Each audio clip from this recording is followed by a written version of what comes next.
तो तरी आयो बेज कोई दियो यार चिट्ठिया। चिट्ठी? अरे आज का दौर में कोई चिट्ठी देवे की? हाँ ना यार, कोई तरी बाबा जन्म जन्माना को दिख रहे हो। अरे ये कोई समय का मारा होगा भाई। अरे तो ठीक है, कोई पोस्टमैन देखेगा, नहीं तो पता चले कोई कबूतर देखेगा। बचपन? हाँ ना यार, बचपन से आए कोई बचपन भेजेले, पण आपला सबका नाव लिखे बचपन। किरो बचपन है हो। जल्दी खोल भैया, कहीं ये देख। देखा यार, कही है। हाँ इतो बड़ो पेपर में पकतो इतो कहीं समझ में नहीं आ रहा यार। कहीं बेटा कहीं गड़बड़ है। गड़बड़ कहीं नहीं बाबा, एक चिट्ठी आई बचपन से। कहीं तरी है उनमें फक्त चित्र है अंदर। बता। अरे ये तो हमारा बचपन की याद है सब। क्या में जलेबी, भजा, बुक,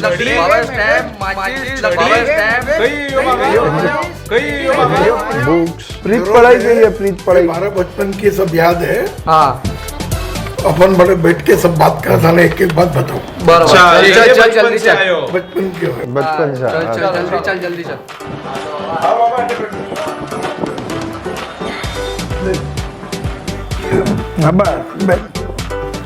बाबा यो कहीं बताओ ना। बेटा ये जो लकड़ी है तो माना मास्टर चिड़ू मारतो हाथ में।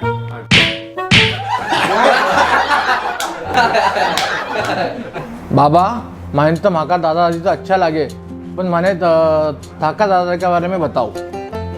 जैसा आपको आपके दादाजी का लाड प्यार मिल रहा है, उतनी तकदीर मेरी नहीं थी तो मुझे दादाजी का लाड प्यार मिले। मैंने मेरे दादाजी दादी जी को देखा भी नहीं। राजस्थान के नागौर ज्वाला में रहा करते थे हमारे परदादा जी। कोठारी थे वो हमारे गांव के। उनके 3 बेटे थे, बड़े और छोटे गुजर गए थे। हमारे दादाजी ही जीवित रहे। उनके भी 2 बेटे, हमारे पिताजी और बड़े पिताजी। दादा दादी के स्वर्गवास के बाद वो बिल्कुल अकेले पड़ गए थे। माँ पिता के स्वर्गवास की खबर माँ के ननिहाल पहुंची और रोटवद में रह रहे मामा जी हमारे पिताजी और बड़े पापा को लेकर जामनेर के रोटवद में ले आए। मामा सा ने दोनों भाइयों को मिलकर किराना दुकान कर दी।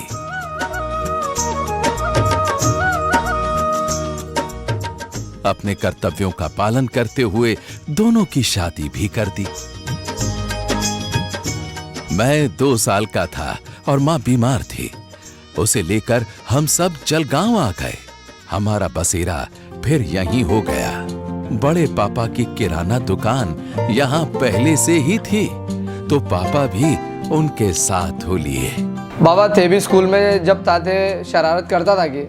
हाँ, मैं स्कूल में भी जाता था, भगता भी था और मास्टर का माल भी खाता था।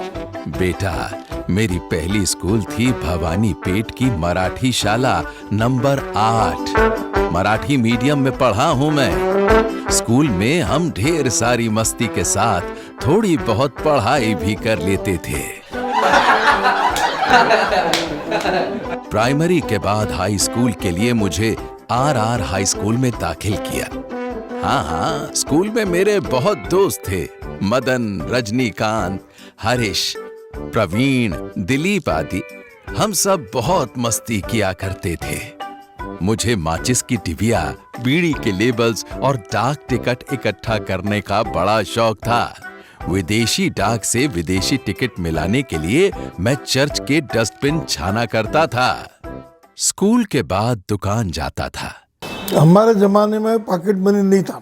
मेरे पिताजी मुझे रोज 1 आना देते थे।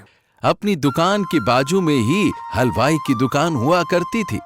वहीं से आधा आने की जलेबी, भजिए और आधा आने की आइसक्रीम या बर्फ का गोला खाकर मैं मस्त मजे में रहता था। बाद में कुछ पैसे सिनेमा के लिए भी बचा लेता था।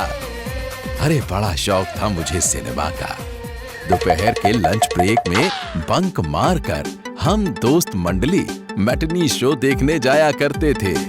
सिनेमा देखने का एक अलग ही थ्रिलिंग रहता था। उस जमाने में रेडियो पर हिंदी मराठी गाने सुनना भी बड़ा अच्छा लगता था। क्या आपको मम्मी पापा टीचर डांटते नहीं थे? अरे बहुत पनिशमेंट देते थे। मेरे पिताजी से मेरे को ज्यादा डांट नहीं मिलती थी, पर माँ से बहुत डांट मिलती थी। डांट तो पड़ती ही थी, कभी उठक बैठक लगवाते, छड़ी की मार भी पड़ती थी। तो मम्मी स्कूल आकर टीचर को और मारने को कहती, और ज्यादा शैतानी करने पर बार बार चेतावनी देने पर घर पर लेटर भी भेजते रहते थे। पर लेटर हम कभी घर मिलने ही नहीं देते थे, हाथों हाथ गायब कर देते थे। स्कूल में मुझे चित्रकला बहुत अच्छी लगती थी, लेकिन मैं कर नहीं पाता था। अच्छे ड्राइंग करने वाले बच्चों को देखकर मुझे जलन होती थी।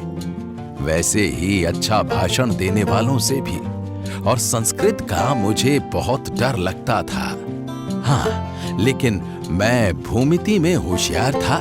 उसके सिद्धांत छुड़ाने की मेरी कैपेसिटी देखकर टीचर कहती थी कि मैं एक जज बनूंगा। हमारे स्कूल की ट्रिप भी जाती थी, पर कभी गया नहीं। मेरी माँ बहुत डरती थी, हमें ओवर प्रोटेक्ट करती थी। इतना ही नहीं, जलगांव में जब घर घर में बिजली थी, शॉक लगने के डर की वजह से घर में बिजली का कनेक्शन भी बहुत लेट लगवाया गया।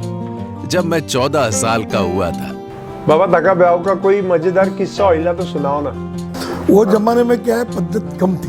कोई बहुत सिक्के लड़का है ना, वो लड़की देखने को जाता था। हमारे घर के व्यापारी के लड़के नहीं जाते थे। बहुत ही कम उम्र में हो गई। शादी के पहले मैंने दादी को देखा भी नहीं था। उस जमाने में लड़की देखने के लिए सिर्फ घर के बुजुर्ग ही जाया करते थे। शादी के वक्त मैं कुछ 17.5 साल का था और दादी 13 साल की रही होगी। सगाई के 13 महीने बाद अक्षय तृतीया के मुहूर्त पर 18 मई 1962 को हमारी शादी हुई। शादी के बाद घर का चलन वलन माँ ने तुम्हारी दादी सा को सिखाया, और वो केवल 13 ही महीने बाद चल बसी। और बाद में घर का सब काम तुम्हारी दादी ने संभाल लिया। बाबा की दुकान पे जानो कब से चालू करया? वैसे तो मैं बचपन से ही दुकान जाया करता था। पता नहीं, शायद 7-8 साल की उम्र से ही दुकान में पिताजी का हाथ बटाया करता था। धीरे धीरे धंधे की पूरी जानकारी ले ली।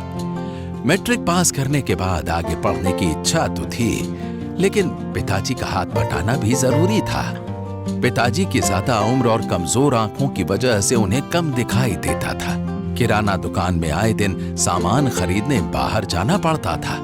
बाहर गांव भी जाना पड़ता था। अच्छा काम था, पर मेहनत बहुत थी। करीब 1000-1200 की बिक्री हुआ करती थी। आमदनी बढ़ाने के लिए फिर राशन का काम भी शुरू किया। मैं बाहर जाता और पिताजी की कमजोर आंखों का गलत फायदा नौकरों ने उठाना शुरू कर दिया। वो दुकान में चोरी करने लग गए, नुकसान होने लग गया। एक बार तो गजब हो गया, नौकरों ने दुकान से 40 सिगरेट के बॉक्सेस चोरी कर लिए और साथ में स्कीम के 40 चांदी के सिक्के भी चुरा लिए। जब इसकी जानकारी एक व्यापारी ने मुझे दी तो मेरे पैर तले जमीन खिसक गई। मैं हताश हो गया। इतना ही नहीं, मेरे मन में आत्महत्या तक का विचार आने लगा। तब तेरी दादी और गुरुवर्य ने मुझे हिम्मत दी।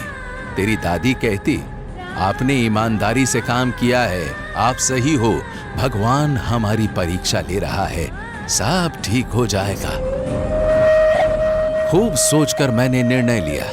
मैंने पिताजी से झगड़ा किया और दुकान बंद कर दी। इतनी उधारी थी, सब चुका दी। यहां तक कि कुछ खरीदे हुए प्लॉट भी बेच दिए और सबका पाई पाई चुका दिया। मैंने किराना की दुकान बंद कर दी।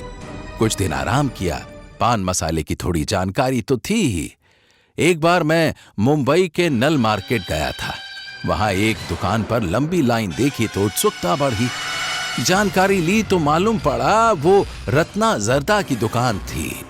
उनके मालिक से बहुत कोशिश करने के बाद मिल पाया। उनकी एजेंसी तो मिली ही, साथ ही उन्होंने मुझे पान मसाले के व्यवसाय में काफी मदद भी की। फिर दिल्ली, कानपुर, मुंबई और अलग अलग शहर के पान मसालों की कंपनियों को मिला और उनकी एजेंसी मिलाई। बहुत मेहनत करनी पड़ी, पर अंत में मेहनत रंग लाई और मेरा व्यवसाय पूरे महाराष्ट्र में फैल गया। दादाजी, आप टोबैको किंग कैसे बने?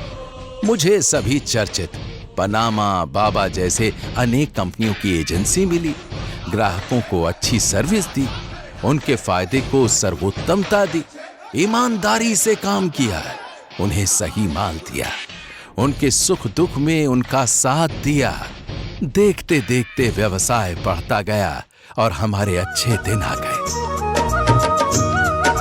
मैं बिजनेस के लिए महीने में 20-25 दिन शहर के बाहर जाता रहता था। फिर धीरे धीरे बच्चे बिजनेस संभालने लग गए। मैं माल लेने भारत के हर कोने में जाता, दिन में कंपनी के ऑफिस जाता, साहब से मालिक से मिलता, माल बुक करता, रात को पसंदीदा होटल में खाना खाता, जब जब संभव होता पिक्चर भी देखता, मुंबई में वीटी स्टेशन के बाहर वड़ा पाव खाता, दिल्ली में चांदनी चौक में पराठा। मुझे धीरे धीरे पढ़ने का शौक भी लग गया।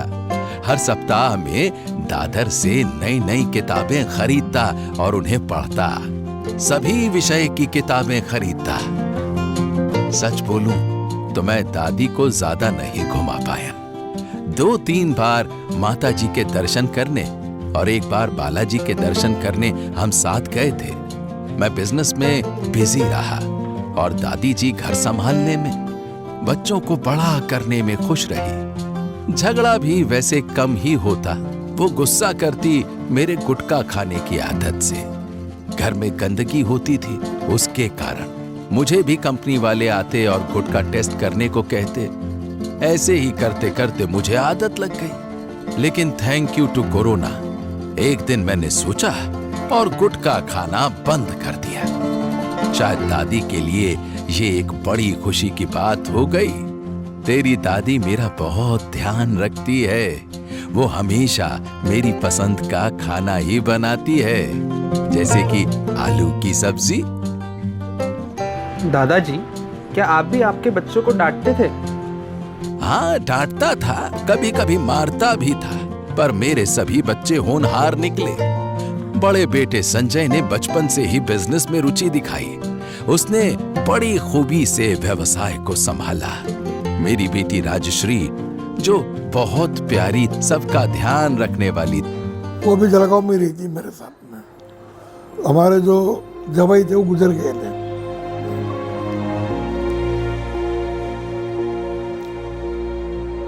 मंझला बेटा पारस, जिसने प्रॉपर्टी का बिजनेस बढ़ाया, अच्छे दोस्त बनाए, और छोटा बेटा चंद्रशेखर, जो पान मसाले के व्यवसाय में रुचि रखता है, उसे अच्छे से संभालता है। मैं खुशकिस्मत हूं कि मैंने जो चाहा उससे ज्यादा मुझे भगवान ने दिया। बाबा, ते मागा या नवा पिढीने कई संदेश दोला। एक तो अपने पिताजी के व्यवसाय को अच्छी तरह से सीखें ताकि आप उसे आगे बढ़ा सकें। बहुत पढ़ाई करें। आज बिजनेस में पढ़ाई बहुत जरूरी है, और यदि कोई पैसा नहीं देता है तो झगड़ा करने से बेहतर है ये सोचो कि उसके पुराने जन्म का देना होगा या सामने वाला अगले जन्म में कर्जा चुकाएगा। आज आप दोनों स्वर्ण सीढ़ी आरोहण करने जा रहे हो, तो आपको कैसा लग रहा है? बचपन लौट आया है, ऐसा ही लग रहा है। पोतों के साथ मस्ती करना, उन्हें बड़ा होते हुए देखना बड़ा सुखदायक है। जो मैं अपने बेटों की बढ़ती उम्र में नहीं देख पाया, उसे देखने का आनंद ले रहा हूँ। मेरी दुनिया, मेरी दुनिया, मेरी दुनिया तू ही रे। मेरी खुशियाँ, मेरी खुशियाँ, मेरी खुशियाँ तू ही रे। We love you, दादाजी, दादाजी।